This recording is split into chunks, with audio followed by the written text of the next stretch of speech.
आप सभी को जय मसीह की। द बाइबल पोर्शन में आपका स्वागत है।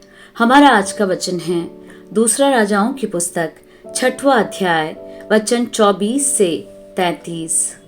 इसके बाद अराम के राजा बेन्हदद ने अपनी समस्त सेना इकट्ठी करके शोम्रोन पर चढ़ाई कर दी और उसको घेर लिया।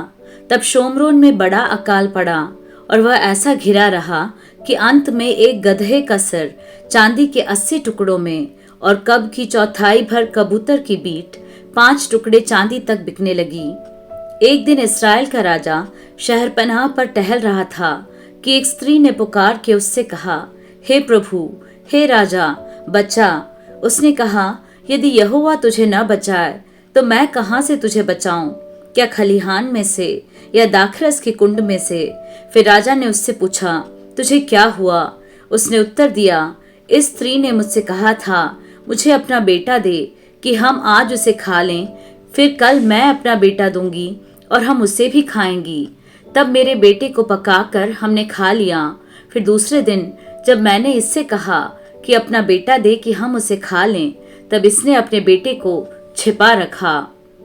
उस स्त्री की ये बातें सुनते ही राजा ने अपने वस्त्र फाड़े। वह तो शहरपनाह पर टहल रहा था।